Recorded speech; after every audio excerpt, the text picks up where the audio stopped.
계속해서 현대 논정의 수사학에 대해서 공부합니다. 크게 세 권의 책을 중심으로 정리를 하고 있는데, 첫 번째는 신수사학, 두 번째는 논정의 용도, 세 번째가 이성의 수사학입니다. 특히 이성의 수사학을 잘 하긴 하면 지금 1958년에 나왔던 카인 페렐만과 루시 올브레트 티테카의 신수사학, 이것이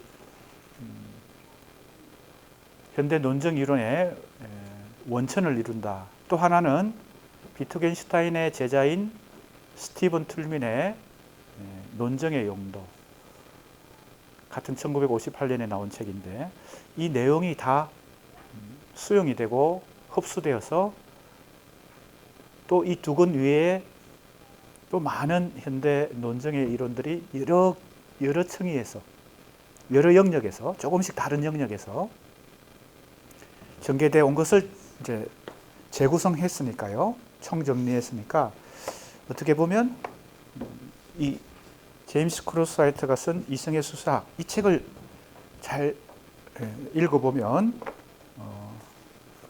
현대 논정의 수사학을 파악할 수 있다, 이렇게 볼 수 있겠습니다. 지난 시간에도 이 세 권의 책 중심으로 공부를 하면 되지만, 현대 논정의 수사학이 굉장히 다양하게 발전해 온 것을 각주 7번, 146쪽입니다. 146쪽 각주 7번에서 소개하고 있다 그랬습니다. 영어권 연구도 있고 불어권 연구도 있고 그렇습니다.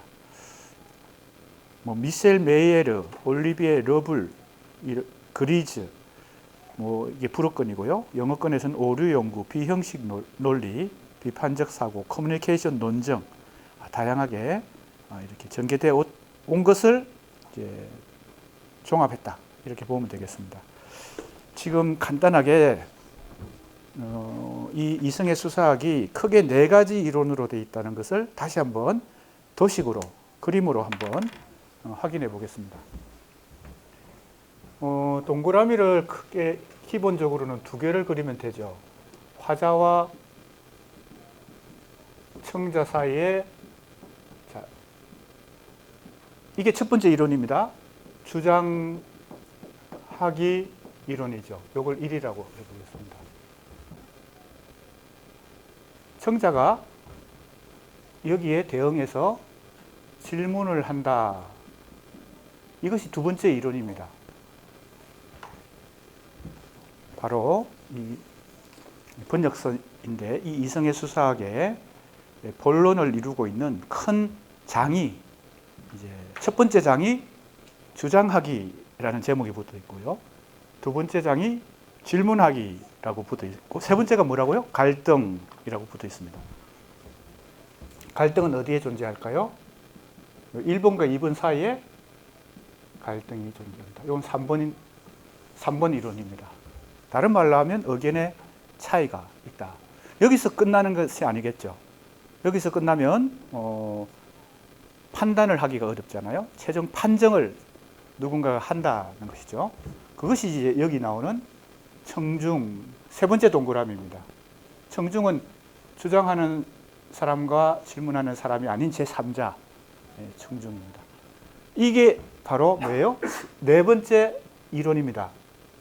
근데 이걸 네 번째 이론은 챕터를, 부를 달리해서 2부가 지금 주장하기, 질문하기, 갈등을 하나의 장으로 이렇게 설정했고, 1부는 이제 서론이니까 2부가 그렇게 돼 있는데, 2부의 제목이 뭔가 하면요, 요 세 가지를 묶어서 2부, 이 책을 가지고 있는 사람이 거의 없을 테니까 내가 지금 이 책의 전체적인 구성을 요약해서 알려주는 겁니다.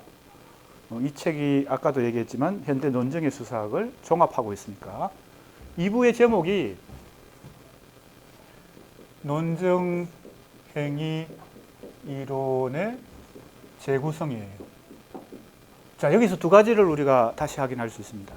첫 번째는 행위라고 하는 게 왜 붙었냐? 그냥 논증 이론이라고 보통 우리는 상식적으로 통용되는 것은 그냥 논증 이론 이러면 되는데 왜 논증 행위 이론이냐? 요 행위라고 하는 것이 뭘 강조하는 거예요? 여기 하기. 여기도 하기. 그죠? 그 다음에 왜 재구성이에요? 이걸 제임스 크로스하이트가 독창적으로 다 뭐예요? 개발해서 이론화한 것이 아니고 이전에 많은 이론들을 흡수해서 자기 나름대로 요 모델, 이 구도 속에, 이 그림 속에 이렇게 재배치를 하고 있기 때문에 재구성이에요. 이해가 되죠?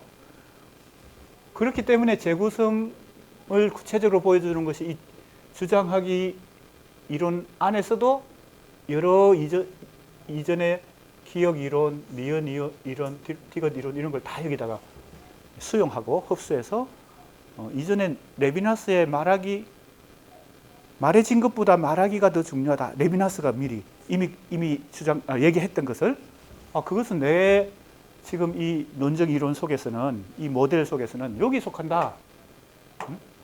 그 주장된 것보다 주장하기가 더 중요하다. 그러니까 주장하기는 이 화자가 이러한 주장을 하기까지의 어떤 그죠? 배후, 배경, 배후, 맥락, 그죠?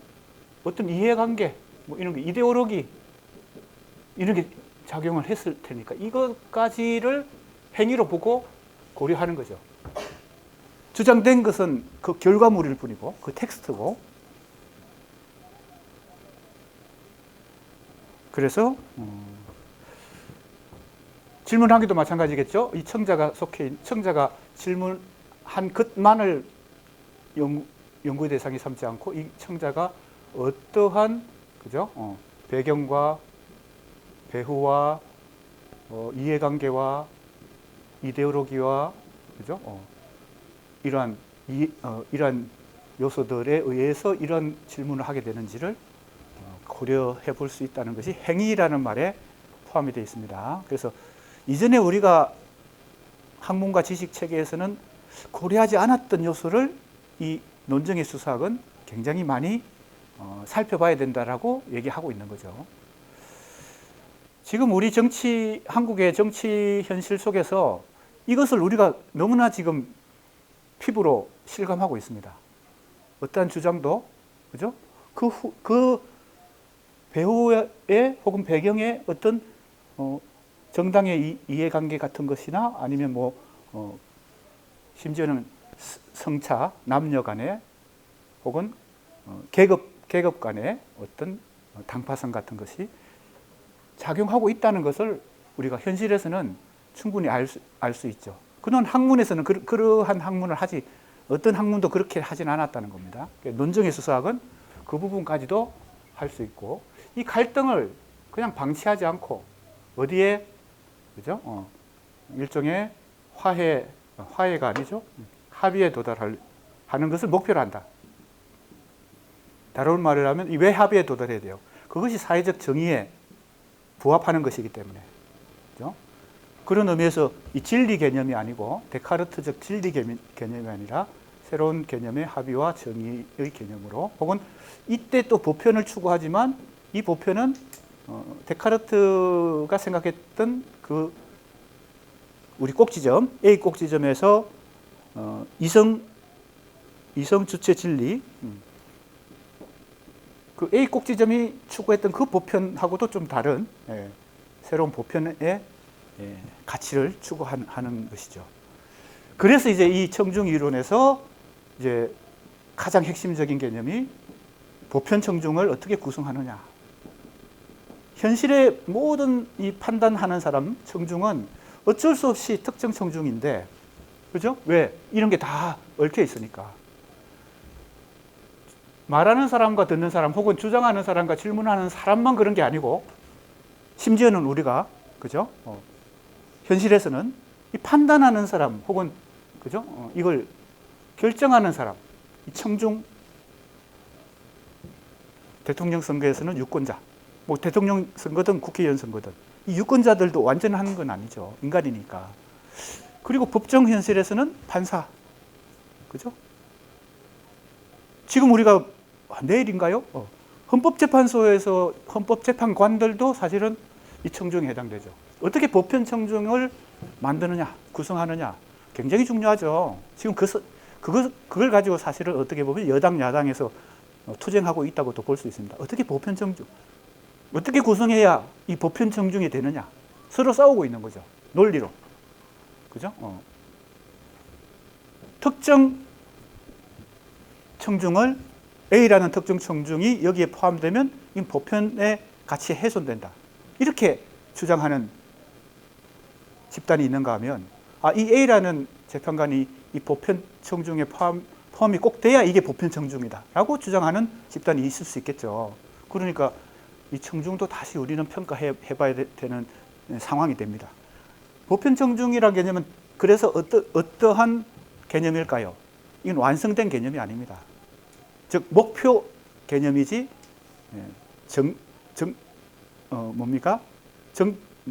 정체성을 가지고 있거나 고정되어 있거나 완성되어 있는 개념이 아닙니다.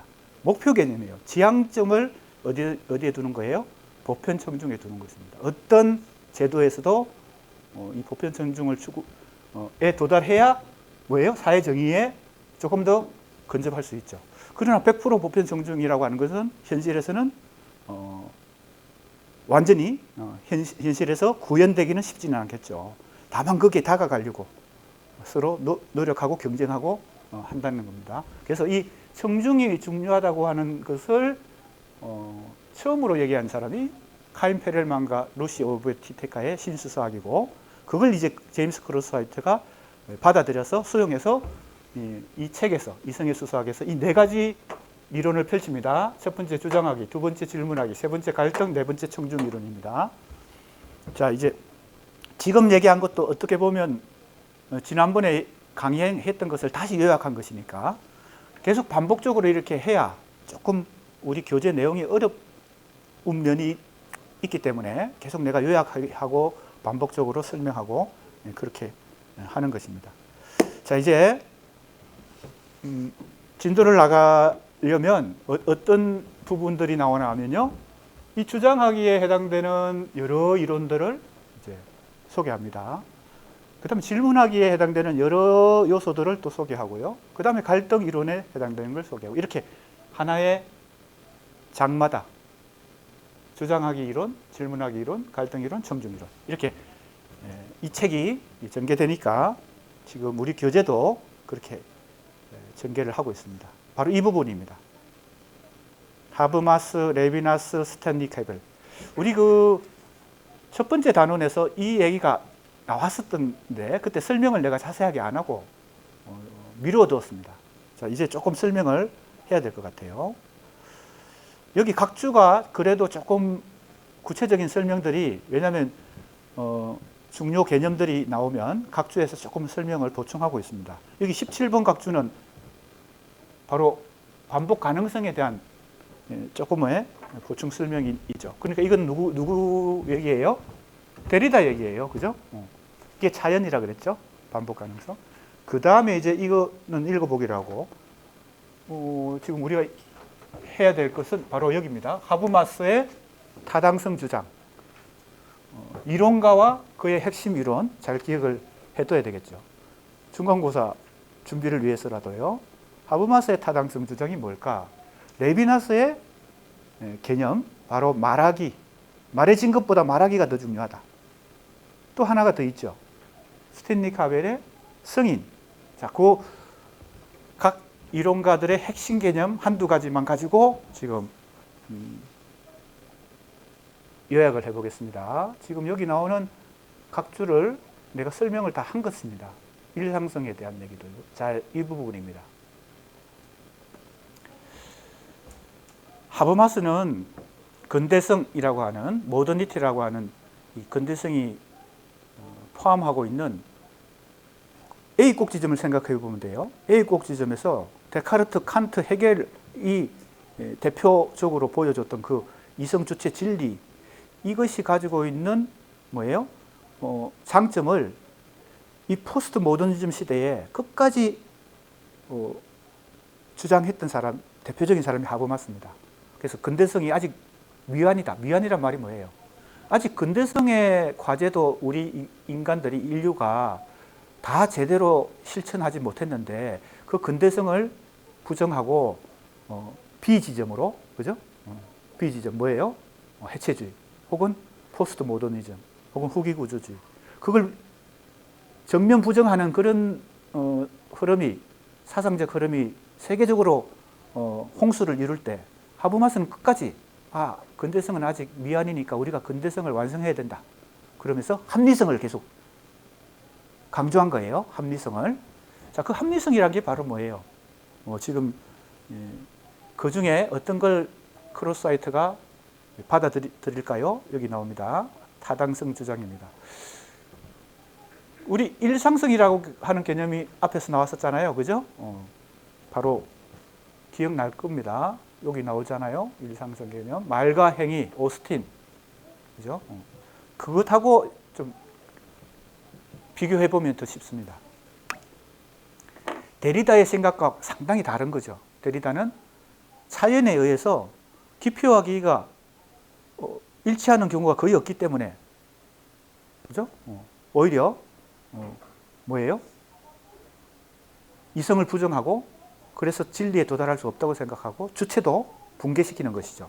자, 그런데 인간의 의사소통이 대체로 성공한다고 생각하는 이유가 일상성 개념 속에서, 오스틴의 일상성 개념 속에서는 그게 우리 모든 인간이 개별 인간이지만 공통 분모가 있다. 그게 다들 일상성이라고 하는 걸 공유하고 있기 때문에 내가 뭐라고 A가 뭐라고 얘기한 것이 B가 오해할 가능성보다 제대로 이해할 가능성이 더 높다. 그게 왜? 일상성을 공유하고 있기 때문에. 그죠? 사실 이렇게 생각하면 됩니다. 일상성이라는 것은 공통 분모, 공통 상식, 그죠? 공통 감각. 대체로 우리도 그렇게 생각하죠. 그래서 내가 어떤 의사소통을 가지고 의사소통을 통해서 친구나 이웃과 가족과 혹은 외국인들과 대화를 나눌 때 거리가 멀수록 이제 좀 어려워지죠. 이 의사소통이 성공할 가능성이 조금씩 적어지죠. 외국인과 대화할 땐 특히나 더 그렇잖아요. 자, 아무튼 그게 일상성이에요. 일상성을 공유한다는 거. 자, 그러면 하버마스의 타당성 주장은 바로 뭔가 봅시다. 설명이 이렇게 됩니다. 담화 행위가 함축적인 타당성 주장을 하는 것으로 이해되지 않는다면, 자, 타당성이라는 말이 나왔어요. 그래서 이 개념의 이름이 타당성 주장이에요. 담화 행위는 본질적으로 이해될 수 없다. 이 말이 뭐예요? 이게 전제된다는 겁니다. 내가 누구와 대화를 나눌 때 타당성 주장을 하는 것이다 하는 거죠. 내가 어떤 말을 하면서 내가 지금 거짓말하고 있다는 것을 전제로 말하는 사람은 없다는 겁니다. 거짓말을 하더라도. 그죠? 결과적으로 거짓말이 되지만, 그걸 물론 의도하고 거짓말을 하는 사람도 있겠지만, 그래서 이 타당성이라고 하는 것이 어떤 의사소통 행위든, 이걸 생각하면 돼요. 계속 의사소통은 화자, 청자, 이 관계를 생각하면 돼요. 말하기, 질문하기, 주장하기, 질문하기. 이 의사소통 속에서 말하는 사람과 질문하는 사람이 자기 말이 타당하다고 하는 것을 전제로 한다는 것이죠. 어찌 보면 이 얘기가 오스틴의 일상성 개념하고 상당히 통하는 면이 있습니다. 그리고 이것은 굉장히 상식적인 얘기예요. 뭐 어렵지도 않아요. 우리의 일상 속에서 너무 평범하게 작동하고 있기 때문에. 자, 그래서 타당성 주장의 세부적인 요소를 하나, 둘, 셋, 네 개로 얘기합니다. 하버마스의 의사소통 이론 중에서 아주 기본적인 개념이에요. 하버마스 이론만 해도 굉장히 방대하겠죠. 하버마스 이론은 대표적으로 의사소통 이론이라는 이름으로 많이 널리 알려져 있고 있습니다. 첫 번째, 성실성. 당연하겠죠. 어떤 사람이 화자와 청자 사이의 이 대화가 이 주장하기든 질문하기든 성실성, 즉 사기치지 않는다는 그 전제하에서 이 의사소통이 가능한 거겠죠. 오스틴의 일상성도 그렇겠죠. 그러니까 성실성이에요. 진실성, 정당성, 이게 너무 당연한 얘기들이에요. 너무 상식적이라서 오히려 하품이 나올 정도죠. 그런데 예를 들어보세요. 우리 무슨 이야기 속에 계속 거짓말을 하다가 나중에는 진실을 말했는데도 그게 이웃 주민들에게 거짓으로 오해되어서 큰 그 화를 입는 그런 이야기를 우리가 많이들 하잖아요. 그죠? 흔히들 하잖아요.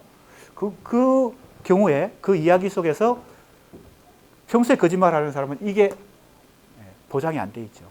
성실성과 진실성. 그런데 보통 우리가 이 어떤 의사소통을 할 때 이것이 전제되어 있다고 믿고, 그죠? 혹은 전제하고 정당성입니다. 그 다음에 명료성이에요. 명료성의 문제를 삼을 때가 있습니다. 국회에서 청문회를 한다. 혹은 헌법재판소에서 소추인과 피소추인을 대표해 가지고 변호사 그리고 검사 이런 사람들이 어떤 주장을 할 때 이 명료성을 자꾸 문제 삼을 수가 있죠. 당신이 그 경험했던 바를 정확하게 얘기해라. 그죠? 사실관계만 얘기해라. 당신의 생각이나 감정이나 그 당시에 어떤 상태에서 어떻게 판단했는지를 얘기하지 말고 그 들었던 사실만 얘기하라. 이런 얘기예요. 자, 여기에 다 속합니다. 타당성 주장이에요. 특히 명료성 같은 경우는 더 우리가 쉽게 이해할 수 있습니다. 얼부무리고 이런 말 했다가 또 말을 바꿔서 다른 말을 하고 이러면 어떻게 해요? 명료성이 부족해지죠. 자, 이 네 가지가 우리가 의사소통을 할 때 전제가 되어서 이야기가 전개된다. 그래야 합리성을 보장할 수 있다. 이게 타당성 주장입니다. 그러면 당연히 이것은 주장이란 말이 붙어 있는 것처럼 제임스 크로스하이트가 볼 때는 자기 이론, 너무 평범한 이론이잖아요. 아주 새롭고 독창적인 이론도 아니에요. 주장하기, 질문하기, 갈등, 청중이라는 이 너무 평범한 이론 속에 하버마스의 타당성 주장이라는 그 개념은 여기에 속한다. 그걸 자기가 속한다고만 객관적으로 얘기하는 게 아니라 그걸 자기가 어떻게 한다고요? 받아들인다. 자기 이론에 이 하버마스의 타당성 주장을 수용한다. 그런 의미까지 포함되어 있겠죠. 전혀 어렵지 않습니다. 그 다음에 보세요. 각 주에 주로 설명 부분이 좀 붙어 있습니다. 레비나스가 얘기한 건 두 가지인데 두 번째부터 얘기하겠습니다. 말해진 것에 의해 폐쇄된 말하기, 이걸 뭐예요? 제임스 크로스하이트가 레비나스가 이렇게 얘기한 것은 그동안 우리 인간의 모든 지식과 학문과 의사소통에서 말해진 것을 너무 중시하고 말하기를 무시했다는 겁니다. 폐쇄됐단 말은 이걸 별로 고려하지 않았다는 거겠지. 이걸 무시된 걸 다시 회복시켜야 된다. 그 말이에요. 간단히 얘기하면 레비나스는 이거보다 이게 더 중요하다는 거지, 말하기가. 이걸 또 수용했으니까 당연히 제임스 크로스하이트는 이 주장하기라는 말로 레비나스가 말하기를 회복해야 된다는 것을 자기 이론에 받아들인 거죠. 주장하기가 더 중요하다. 뭐보다? 주장된 것보다. 말해진 것보다 말하기가 중요하다. 그럼 그 말하기의 주체가 어떤 배경에서 성장하고 어떤 가족관계 그리고 어떤 교육을 받았고 어떤 성별, 그죠? 아까 얘기했던 이런 것들이 맥락과 이데올로기와 정치적 이념도 있겠지만, 그죠? 여러 가지 경제적 이해관계도 다 얽혀 있기 때문에 그 사람의 그 배경을 이해하지 않고 말해진 것만 가지고는 진실을 다 알 수 없다는 그 얘기죠. 그 얘기 속에는 중요한 게 있는데요. 레비나스가 이렇게 얘기하고 제임스 크로스하이트가 이렇게 얘기할 때는 중요한 게 있는데 그것은 이걸 놓치면 안 됩니다. 그렇다고 해서 모든 사람의 이데올로기를 다 인정해주고 모든 사람의 이해관계를 인정해주고 이해관계는 경제적 이득이죠. 어떤 사람이 어떤 주장을 하는데 그 배후에, 그죠? 겉은 아닌 것처럼 얘기하지만 그 배후에 자기 경제적 이익이 있기 때문에 그렇게 주장한다. 예를 들면요, 뭐 그게 정치에서 선거를 하든 뭐 투표권을 행사하든 이 청중이 어떤 판정을 할 때, 그렇다면 그거는 우리가 얘기하는 지금 이 사회적 정의에 어긋나잖아요. 그런데 레비나스가 그렇게 얘기했을 때, 말하기가 더 중요하다고 얘기했을 때 그걸 인정하자는 게 아니거든요. 뭐예요? 그 윤리성을 우리가 중요하게 생각해야 된다는 거예요. 말해진 것만 가지고는 윤리성을 따질 수가 없을 때가 많은데, 그 말하기, 그 사람의 맥락과 배후와 배경을 다 고려했을 때는 그 윤리성의 문제를 우리가 문제 삼을 수 있다는 그런 의미에서 지금 레비나스가 이걸 회복해야 된다라고 얘기하는 거예요. 오해하면 안 됩니다.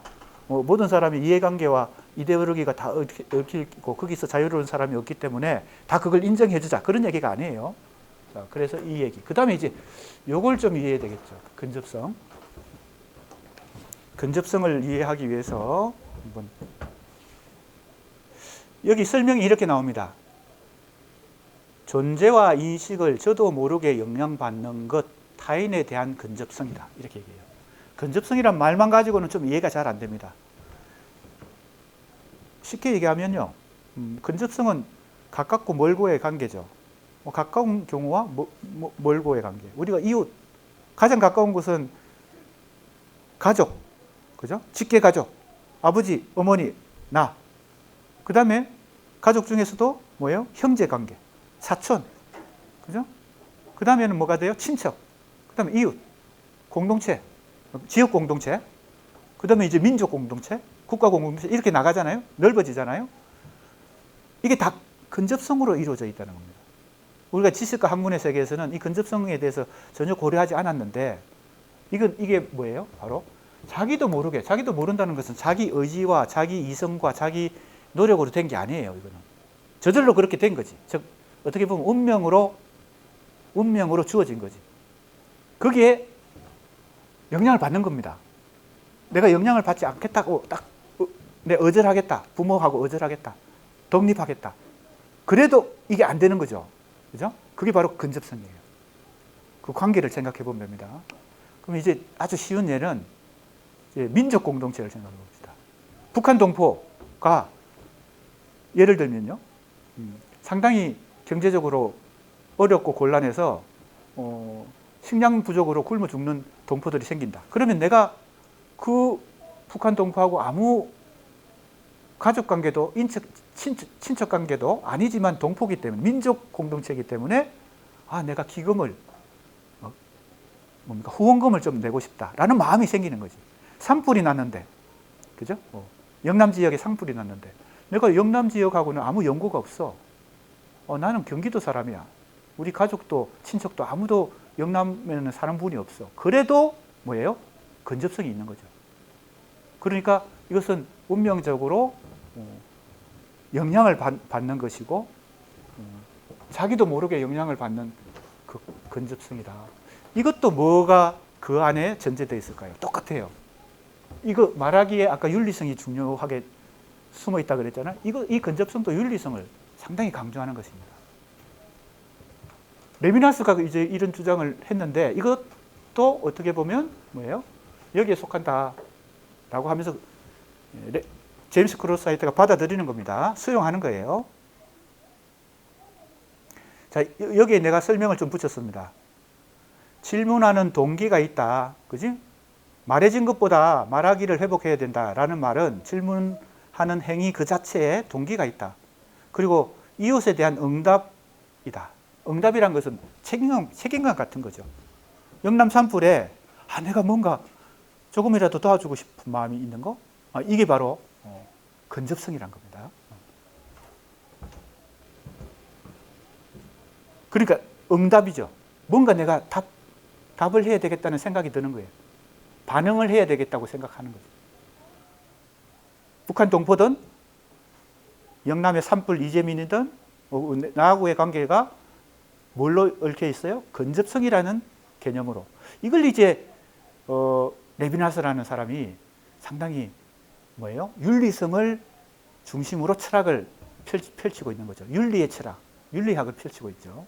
그런 면에서는 데카르트 이후에 이 이성 중심의 근대 철학이 놓치고 있었던 것들을 이 레비나스가 상당히 많이 강조하고 있다.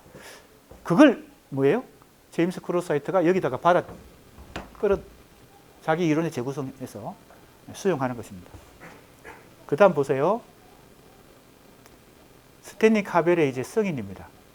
자, 이것도 간단하게 지금 내가 각 주에 간단하게 다 그냥 설명을 하고 있어요. 사실은 조금 더 복잡한 얘기인데 쉽게 이해할 수 있도록 간단하게 얘기했어요. 성인으로서의 지식은 자신을 위한 책임감을, 또 책임감의 말을 공통적으로 나옵니다. 윤리성, 책임감 다 공통적이에요. 지금 이 개념들이요. 다른 사람과의 관계의 자백이고 인식이다. 자, 성인은요. 윤리적인 용어이다. 그죠? 자, 실천적인 용어고 윤리적인 용어다. 그리고 이제 이건 지식에 속하는 것이지만 윤리적이고 실천적인 용어다. 보통 우리가 예전에는 지식하면 데카르트적 진리에 도달하는 그 과정을 지식이라고 그랬는데, 그래서 지식에서 윤리성이나 책임감 같은 거는 전혀 그죠? 가로치고 별개로 생각했는데, 이제는 이 지식도 윤리성과 책임감을 가져야 된다. 그게 승인이라는 겁니다. 어떤 예를 드나 하면요, 재미난 예를 들어요. 문학 작품을 예를 들었어요. 셰익스피어의 그 희곡 작품 중에서 리오 왕이라는, 그죠? 4대 비극 중에 한 편이죠. 그런데 이제 이 부인을 부인합니다. 리오 왕이 이제 거의 광기 의심에 선을 넘고 지나쳐가지고 부부 관계에 있어서 부인을 의심한다. 자식도 의심하고요. 이제 좀 미친 거지. 그죠? 권력과 암투와 모든 것에 의해서. 우리 뭐 사극 범원 이런 얘기들 너무 많이 나오죠. 셰익스피어 극에만 나오지 않죠. 우리나라의 사극이든 뭐 어느 나라든 역사극에 보면 대체로 이 암투들이 나오는데, 이때 승인을 하지 않습니다. 그건 이제 마음속에서 하는 거죠. 아니면 법적으로 승인하지 않으면 이혼인데, 도장을 찍는 것인데, 법적으로 이혼하지 않더라도 부인이라고 인정하지 않는 것이 바로 승인의 반대말이 뭘까요? 부인인데 부인을 한다는 겁니다. 그럼 우리가 지식을 통해서 승인한다는 것이 뭘까요? 앞에서 나왔던 그런 것들을 내 것으로, 내 책임감과 윤리성의 실천으로 이 지식도 받아들인다는 겁니다. 그게 스탠리 카벨이 얘기하는 승인이에요. 공부를 하고 지식을 연마하고 그래서 학문을 하는 이 지식 체계 속에서도 승인이 필요하다는 거예요. 이걸 자기 책임감으로 받아들이는 경우와 그냥 공부를 위해서 공부하는 거, 중간고사를 위해서 그냥 공부하는 거, 점수를 따기 위해서, 그거하고는 다르겠지. 그래서 진짜 공부하고 약간 가짜 공부인데, 이건 말이 좀 이상한데요, 그죠? 중간고사를 위해서 공부하는 건 가짜 공부인가? 아무튼 이 승인도 지식 체계에도 승인이라고 하는 것이 작용한다. 승인의 반대는 부인이다. 그런데 이 부인은 엄청난 불행한 결과를 낳는다는 것이 이제 이 카벨의 설명이에요. 예를 들면 리오 왕이 부인으로 아들을 아들로 승인하지 않고 부인하는 순간 어떻게 돼요? 자기는 남편도 아니고 아버지도 아닌 존재가 되죠. 그러니까 그 부메랑처럼 돌아오는 것이다. 이렇게 보는 거죠. 이 성인과 부인의 이 역학관계를 얘기합니다. 보세요, 여기. 아들을 부인한 레온테스의 의심이 아이와 부인을 승인하는 데 실패하고, 그 결과 자신을 아버지나 남편으로 승인하는 것에 실패하는 데서 오는 회의주의의 경우다. 그러니까 스탠리 카벨의 승인은 어찌 보면 이것도 데리다에 대한 반대죠. 데리다가 데리다식으로 모든 걸 해체해버리면 승인이 일어날 수가 없죠. 거기서는 어떤 지식도 학문도 회의주의에 빠진다.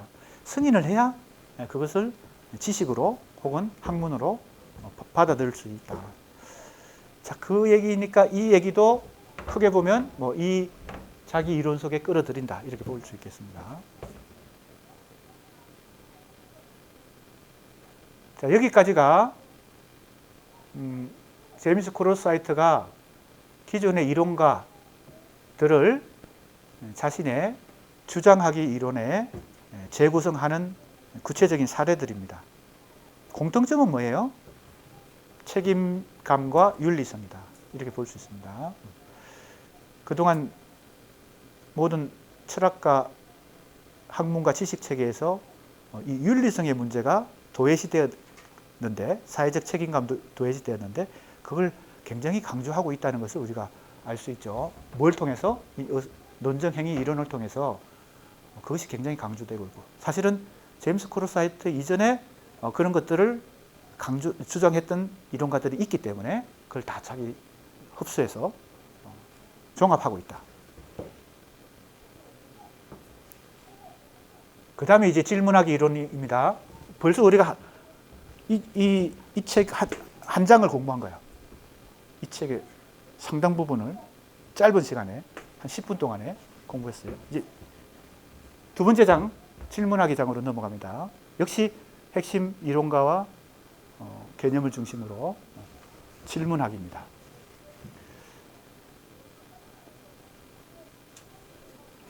주장하기와 질문하기는 다 같이 논정행위를 요청 및 응답이라는 실행에 속하는 특별한 형태로 파악한다. 주장하기만, 그죠? 중요하지 않고 질문하기도 그만큼 중요하다. 이렇게 얘기합니다. 심지어는 나중에 이제 공부하다 보면요, 이 질문하기 2장을 공부하다 보면 어떤 얘기까지 하나 하면요, 사실은 우리가 상식적으로는 주장이 먼저 있고 질문이 그 다음에 이 주장에 대한 반응으로 질문이 있다고 우리는 상식적으로는 그렇게 생각하잖아요. 근데 이 장을 공부하다 보면요, 크로사이트가 이런 얘기까지 해요. 물론 자기 이전의 이론가의 얘기를 받아들이는 거예요. 질문하기가 먼저 있었다는 겁니다. 이게 눈에 보이든 표면화됐든 안 됐든, 이게 개인적인 의사소통이든 시대적 의사소통, 국가적 의사소통, 민족적 의사소통 속에서 질문하기가 먼저 있고, 즉 요청하기가 먼저 있고, 그래 그 질문의 응답으로 주장하기가 나왔다는 얘기예요. 유대민족이 이집트에서 노예살이를 엄청난 오랜 세월 동안 합니다.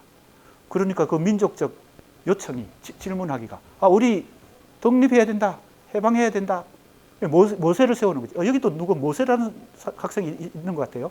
모세를 지도자로 세워서 어떻게 돼요? 탈애굽, 탈이집트를 하죠. 그러면 이제 모세가 먼저 우리는 이집트를 탈출하자, 우리 민족의 독립된 땅 가나안으로 가자라고 주장했다고 먼저 볼 수 있지만, 그래서 그 백성들이 거기에 추종해서 따라갔다고 볼 수 있지만, 이게 먼저 시대적으로, 역사적으로 시대적 요청이 있었기 때문에 그런 지도자가 나타났다. 뭐 우리나라 역사를 따져봐도 뭐 그럴 수 있겠죠. 어떤 대통령이 그 시대의 요청에 의해서 어떤 지도자, 리더가 그 시대마다 다른 형태로, 다른 어떤 모델, 대통령이 다 조금씩 다르잖아요. 그 모델이요, 그죠? 어떤 사람은 경제 대통령이고, 그죠? 어떤 사람은 남북을 통일시키는 어떤 평화의 대통령이고, 뭐 이런 어떤 리더십을 가지고 대통령이 당선이 될 때는 그 유권자들, 국민들의 질문이, 즉 요청이 먼저 있었다는 겁니다. 그래야 그 대통령이 뽑히는 거죠. 그죠? 그러니까 이게 역으로도 생각할 정도로 이게 얼마나 중요한가. 주장하기 못지않게 이것이 중요하다라는 얘기를 할 수도 있는 거죠. 좀 있으면 나옵니다. 자, 한번 봅시다. 내가 우리 수강생들의 이 흥미를 좀 진작시키기 위해서 조금 재미있을 것 같으니까 먼저 얘기했어요. 근데 이제 여기 나옵니다. 미셸 메이에러라고 하는 사람이 바로 이게 문제학이라는 일종의 명제를 미셸 메이에러가 펼칩니다. 이 미셸 메이에러의 수사학 책도 우리나라 고려대학 출판부에서 출간이 됐어요. 번역서로. 내 기억에 열정의 레토릭인가 그래요. 한번 검색해 볼래요? 미셸 메이에러 고려대 출판부 열정의 수사학 맞나요?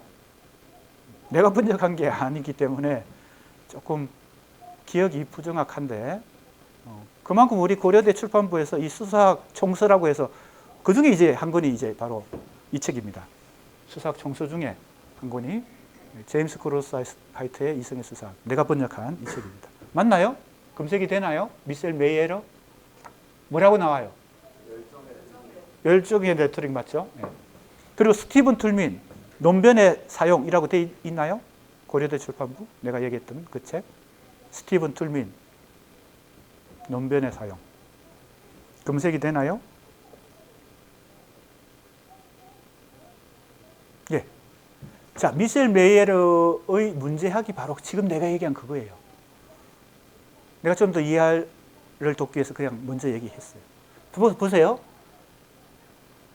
주장에 뒤따르는 어떤 질문에 대한 응답에 대한 이유들인데, 주장과 질문은 서로 논리적 관계를 가지며 서로 의지한다. 그만큼 질문하기도 중요하다는 얘기를 하는 거예요.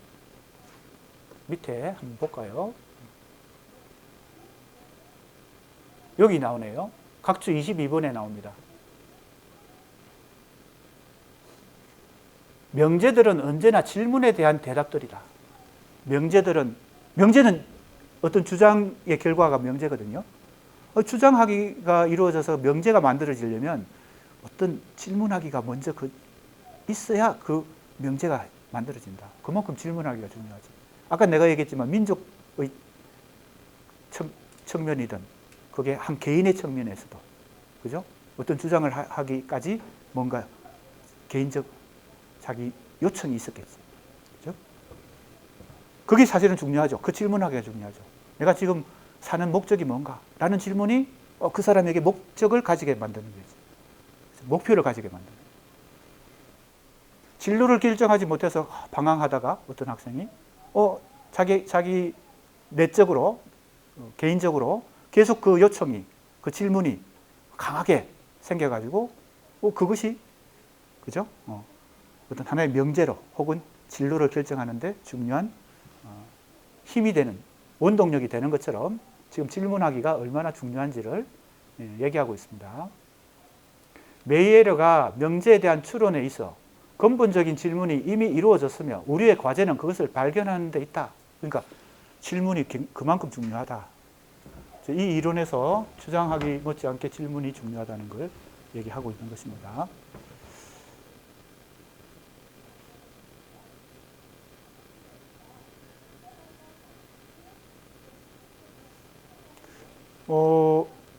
주장하기에 비해서는 이 질문하기는 그렇게 예를 많이 들지 않고 있는데, 이 미셸 메이에러의 문제학 요거 하나를 지금 예를 들고 있기 때문에 그 정도 이해하면 되겠습니다. 그러나 그만큼 비중이 크다. 이 문제학이라고 하는 것. 다른 말로 하면 질문학이거나 요청학이라고 봐야 되겠죠. 문제를 발견해야 해결이 거기서 도출될 수 있으니까. 자, 그 다음 이제 세 번째. 벌써 2장까지 끝났습니다. 책 우리 한 권을 오늘 한 30분 정도의 이성의 수사학 책 한 권을 독파하는 겁니다. 3장 갈등이에요. 자, 주장하기와 질문하기 사이에 이 갈등이란. 어찌 보면 이 갈등은 의견의 차이니까요. 항상 차이가 있다. 동일성이 아니라 차이를 강조하는 것은 어찌 보면 이거는 해체주의, 데리다의 생각에 사실은 가까울 수도 있죠. 언제나 차이가 존재한다. 다른 말로 하면 언제나 의견 일치는 어렵다라는 얘기니까요. 어찌 보면 이거는 해체주의 생각을 받아들인 거야. 그러니까 이 C 꼭지점에 있는 것이 B 꼭지점에 있는 해체주의를 완전히 부정하는 게 아니라는 얘기예요. A도 완전히 부정하는 건 아닌 것과 마찬가지로 어떤 것은 수용하고 어떤 것은 부정하고 하는 거죠. 데리다도 마찬가지예요. 데리다에서 공통분모도 있는 것입니다. 그 중에 하나가 이걸 존중한다는 거죠. 차이를 존중하는 거. 그런데 데리다의 해체주의는 이 차이 존중을 극단적으로 해서 어떻게 돼요? 상대주의로 가죠. 그래서 거기에서는 어떤 합의점을 도출하려고 노력하지 않죠. 왜? 끝까지 차이가 있으니까요. 차이는 좁히기 힘든 차이니까요. 그러나 여기서는 이 갈등 혹은 의견 차이는 뭘 목표로 합니까? 합의를 목표로 한다. 최대한 그 차이를 일치시키려고 노력한다. 이렇게 봐야 되겠습니다. 여당 야당에서 국회에서 새로운 헌법을 제정하려면 이 합의 과정을 엄청난 그 갈등과 진통 속에서 과정을 겪어야 됩니다. 근데 그게 실패하는 경우들이 아주 많죠. 허다하죠. 그죠? 그래서 법 제정이 자꾸 미뤄지거나 실패하는 경우들도 있습니다. 그래서 이 갈등을 어떻게 합의에 도달하게 하느냐, 이게 굉장한 문제가 되죠. 과제가 됩니다. 자, 여기 이제 갈등 이론입니다. 갈등은 주장하기와 질문하기의 역할에 대한 결과로서 논쟁이 일종의 사회적 갈등이라는 사실을 제시한다. 여기서 중요한 것은요, 개인적 갈등이 아니라 사회적 갈등이라고 하는 것이 이 논쟁의 수사학의 아주 기본적인 원리입니다. 갈등은 아무리 그것이 개인적 갈등인 것처럼 표면적으로 보여도 사실은 사회적 갈등이다. 대통령 탄핵 소추가 지금 이제 기일을 잡아서 내일 11시에 발표가 되는데, 이 하나의 문제는 너무 극단적인 얘기지만 어떤 개인의 문제에 있어서도 개인과 개인의 화자와 청자가 개인이라고 생각되는 경우에도 이 주장하기와 질문하기 사이의 갈등은 사회적 갈등이다. 이렇게 보는 것이 바로 논쟁의 수사학의 기본 원리다. 이렇게 봐야 되겠습니다. 겉으로 보면 개인적 갈등 같아. 그런데 사실은 아까 얘기했잖아요. 이걸 다 따져봐야지. 화자와 청자가 어떤 맥락 속에서, 어떤 배경 속에서 지금 이런 갈등이 발생했는가를 보면 사실은 이게 사회적 갈등이라고 하는 걸 알 수 있게 된다는 거죠. 그 지점까지 분석을 할 수 있어야 된다. 겉으로 나타난 갈등의 당사자만 생각해서는 이게 개인의 갈등 같이 보이지만 그렇다는 겁니다. 그 다음, 논정적 의사소통이 갈등이 되는 이유 중에 하나는 주장의 역할과 관련된다. 잠재된 갈등은 누군가 상반된 반대 주장을 하거나 주장에 도전할 때 현실화된다. 질문하기가 현실화되지 않을 때는 갈등이 노출되지 않겠죠. 그죠? 화자의 주장을 듣고만 있으면 그게 잠재되어 있다는 것은 현실화되지 않았다는 겁니다. 그러나 잠재되어 있다고 해서 없는 건 아니죠. 있는데, 갈등이 있는데 이걸 질문하기를 하기 전까지는 수면 아래, 그죠? 가라앉아 있다가 질문하는 순간 갈등이 노출되겠죠. 그래서 여기 잠재된 갈등이라는 것과 현실화된다는 것을 우리는 잘 이해할 수 있습니다. 수사학은 여러 번 얘기하지만 실용적인 학문이고, 그래서 상식적으로 이해가 잘 됩니다. 어려운 게 하나도 없어요. 그 다음 보세요. 정당화를 위한 요구 또한 일종의 사회적 갈등이다. 정당화를 요구하는 거예요. 누가? 그것도 질문하기 중에 하나인데, 과연 당신의 주장이 정당한가? 우리 법정에서 엄청나게 이건 많이 일어납니다. 당신이 그렇게 주장했는데 그게 정당한가를 계속 뭐예요? 판사가 점검하죠. 판사가 점검할 수도 있고, 그죠?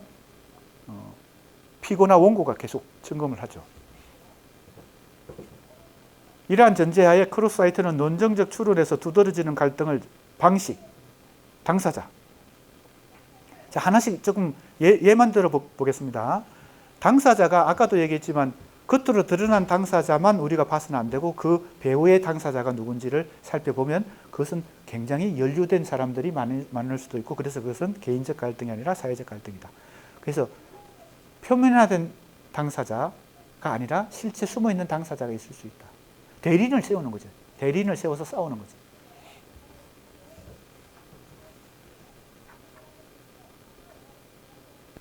다음에 초점, 강도, 수준 이었어요. 자, 요거 비교 쉬운 예를 들어서 강도와 수준에 대해서 비교해 보겠습니다. 강도는 강도가 강하고 약하고 그거죠. 얼마나 갈등의 뭡니까? 강도가 강하냐 적으냐 하는 얘기고요. 수준은 수준이 높으냐 낮으냐입니다. 대통령 탄핵 사건은 갈등의 수준이 우리 국가 전체의 정치적 문제일 뿐만 아니라 국가 운영의, 그죠? 개인 생활이든 공동체 생활이든 지역 생활이든 이 모든 것에 여파를 던지는 엄청나게 중요한 문제인 갈등이기 때문에 수준의 차원에서는 높죠. 그죠?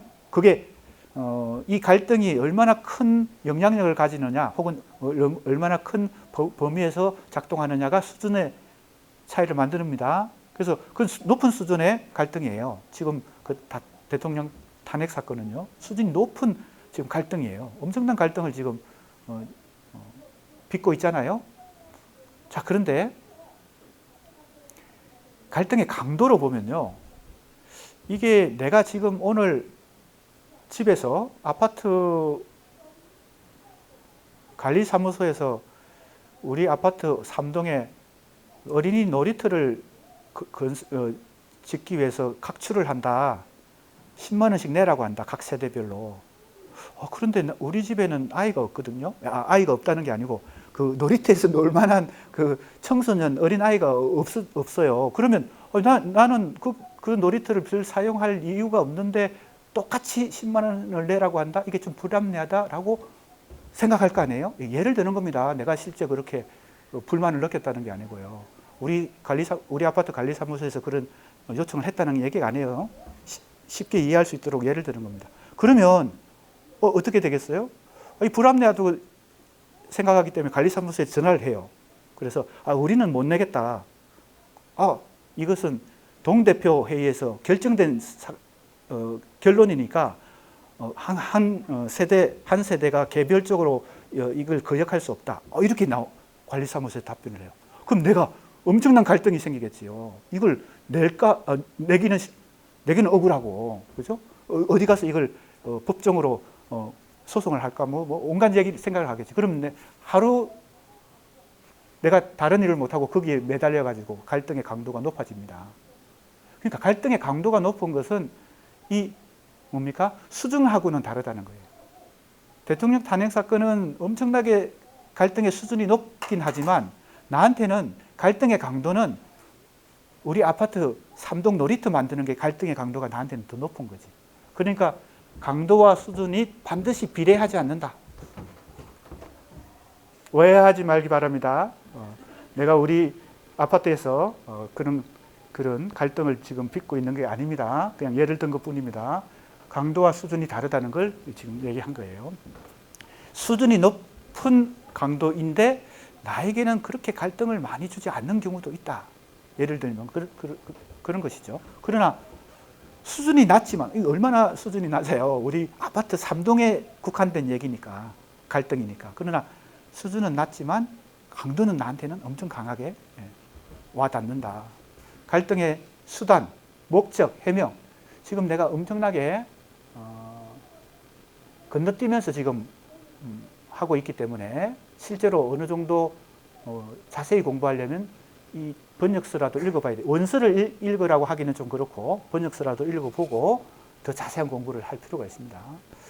그 다음 논정행위를 갈등의 관점으로 보는 것은 이성의 수사학의 목표 중 하나다. 그만큼 이 갈등을 중요하게 이론으로 다뤄요. 우리가 생각할 때는 이 갈등은 너무 상식적이잖아요. 가족 간에도, 친구 간에도, 애인 간에도, 그죠? 부모, 자식 간에도 이 갈등은 어디나 있으니까 이건 너무 우리에게 상식적이지만 학문적으로 볼 때 이 제임스 크로스화이트가 이 갈등을 굉장히 중요하게 다룬다. 그 얘기를 여기 하고 있습니다. 그리고 사회적 갈등을 비폭력적으로 해결하고, 여기가 중요해요. 갈등을 중요하게 다루는 이유는 갈등을 인정하기 때문에 그런 게 아니라 사회적 갈등을 비폭력적으로 해결하고 다양한 차이들과 주장들을 합의로, 여기 합의가 또 나왔죠.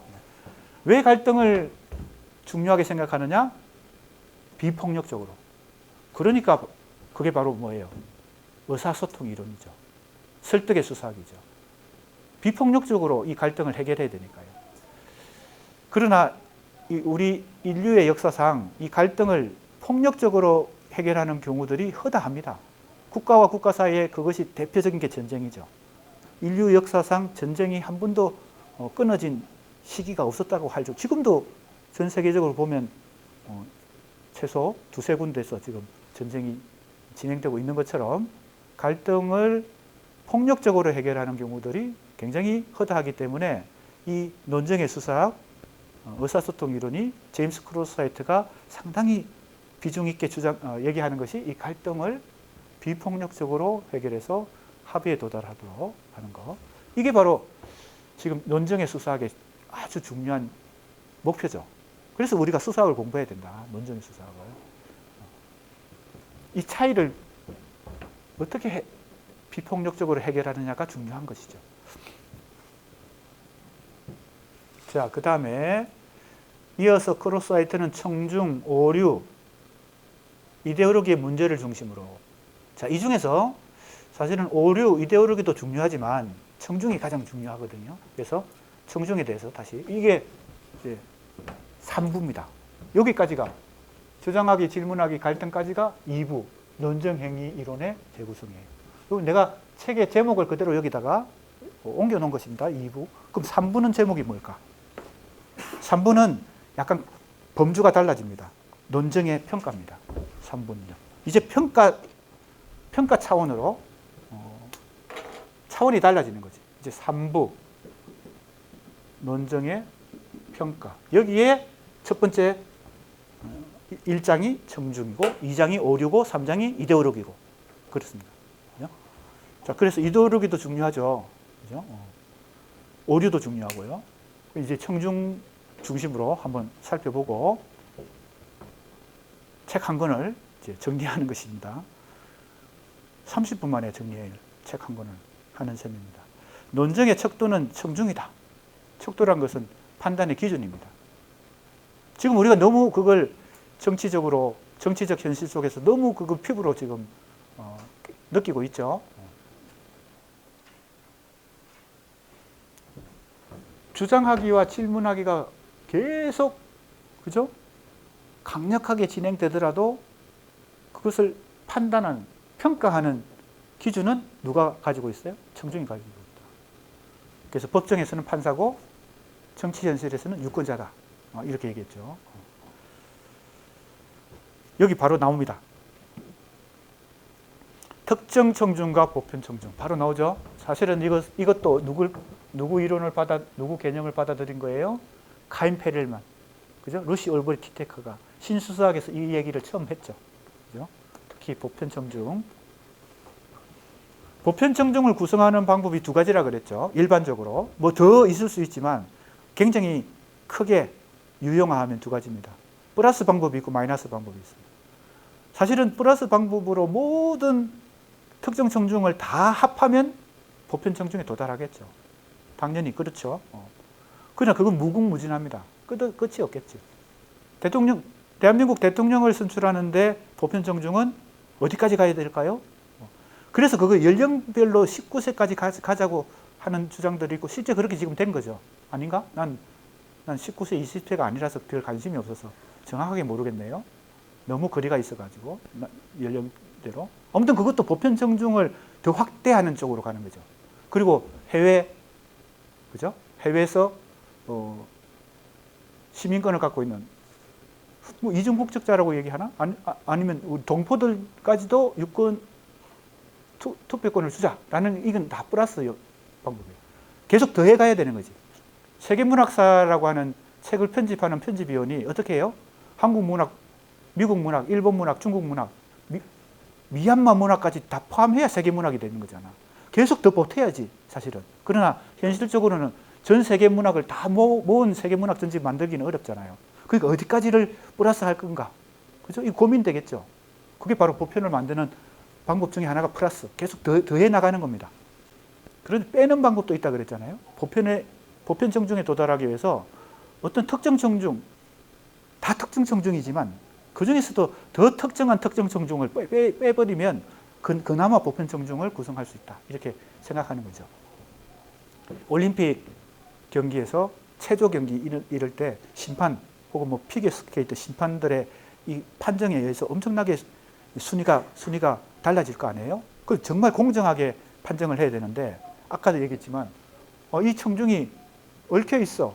뭐 국가적으로도 이해관계가 얽혀 있고 뭐 이러면 일단은 중립적인 그죠? 출전 선수하고 국적이 같은 심판관은 배정을 하면 안 되겠죠. 그것도 보편 청중을 도달하는 방법이지.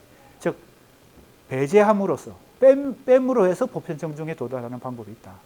최고 점수 뭐 5명의 심판 중에서 혹은 뭐 9명의 심판 중에서 최고 점수와 최저 점수를 빼고 나머지 점수를 평균을 내서 등수를 매긴다. 이런 것도 빼는 방법입니다. 플러스 방법으로 보편 정중을 도달하냐, 마이너스로 보편 정중에 도달하냐. 공통점은 뭐예요? 어떻게든 보편 정중을 구성해야 되는 거죠. 그래야 공정한 게임이 될 수 있죠. 공정한 결과에 도달할 수 있죠. 자, 아무튼 보편 정중이 그만큼 중요하다라는 얘기고요. 그 다음에 모범 청중, 비확정적 보편 청중, 뭐 이런 여러 가지 청중 개념들이 나옵니다. 뭐 가장 중요한 것은, 기본이 되는 것은 특정 청중과 보편 청중이지만 그 위에도 모범 청중, 비확정적 보편 청중, 낯선 청중 뭐 이렇게 나와요. 이게 어렵지 않습니다. 자, 쉽게 설명하면 이런 거예요.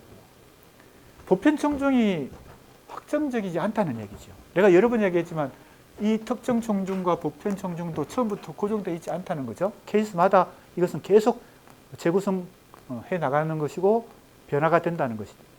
그러니까 이게 보편 청중이 확정되지 않고 계속 비확정적인 상태에서 목표, 즉 보편 청중에 도달한다는 그 목표로서 존재하는 개념으로 보편 청중이 있지, 실체화된 보편 청중이라고 하는 게 없다는 것을 얘기하고요. 낯선 청중도 마찬가지입니다. 보편 청중을 염두에 두고, 그죠? 유권자에게 표를 많이 얻기 위해서, 그죠? 대통령 선거를, 국회의원 선거를 하는 참모들이 전략을 짤 때, 그리고 정책 대결을 할 때, 이 확정되지 않은 이 낯선 청중을 상대해서 전략을 짜야 되겠죠. 자, 이제 뭐 오류 이론도 나오고요, 이데올로기도 나오고, 성차, 젠더의 쟁점도 나옵니다. 뭐 페미니즘 이론과 약간 연관성이 있는 대목이죠. 요 부분은요. 성차, 젠더의 쟁점은요. 아무튼 이 갈등 이론은, 청중 이론도 마찬가지인데요. 여기 중요한 이제 요약이 나옵니다. 이성애 수사학은 보편 청중 그리고 모범 청중, 이것도 이제 중요한 개념으로 설정해요. 합의에 대한 열망, 이 합의가 굉장히 중요한 목적이죠. 갈등하는 집단을 평화롭고 비폭력적으로 화해하려는 희망이다.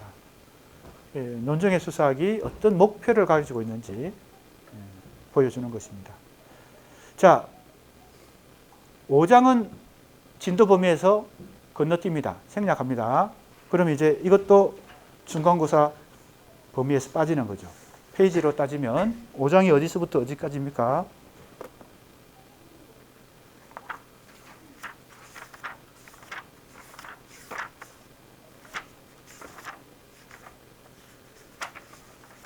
예, 교재가 있는 사람은 166쪽부터입니다. 5장 통합적 수사학 혹은 대화적 맥락의 비평.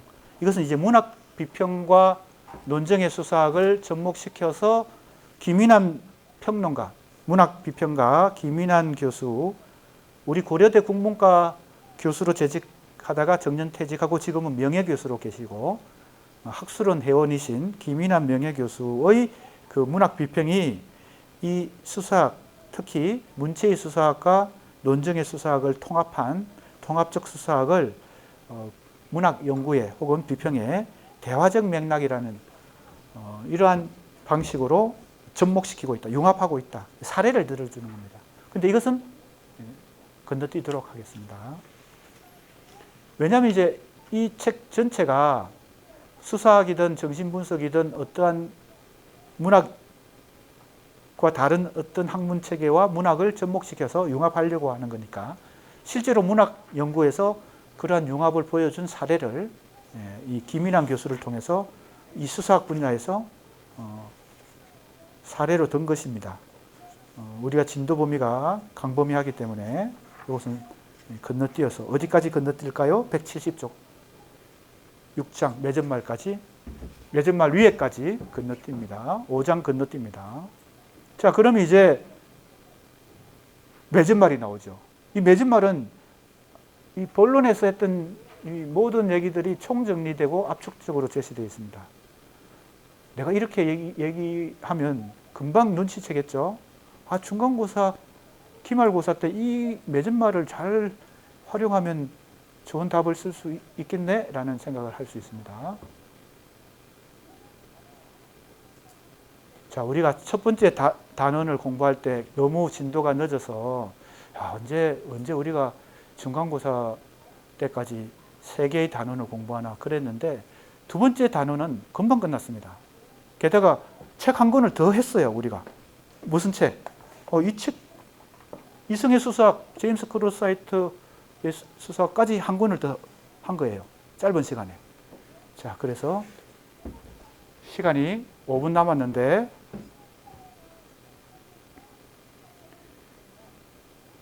세 번째 단원으로 넘어가려고 했는데 시간도 5분 남았고, 5분을, 이 아까운 시간을 잠깐 이게 다쳐버려서 고민을 지금 내가 순간적으로 하고 있습니다. 이 5분 동안 세 번째 단원을 들어가야 될지 아니면 여기서 끝내야 될지 고민을 하고 있습니다. 저 시기가 맞나요? 두 개의 시기가 일치하는군요. 계속 고민하고 있습니다. 지금 내가. 시간을 때우면서 고민하고 있습니다. 내 핸드폰에도 2시 40분이군요. 5분이 남았다는 것을 어떻게 해결해야 될까요? 이 갈등을 어떻게 비폭력적으로 해결하려면 합의에 도달해야 되는데 눈빛을 보니까 이미 합의가 이루어진 것 같습니다. 다음 시간에 세 번째 단원 들어가겠습니다. 그게 이제 프로이드, 락강, 그리고 야콥슨, 언유와 한유 그 얘기입니다. 자, 수고했습니다.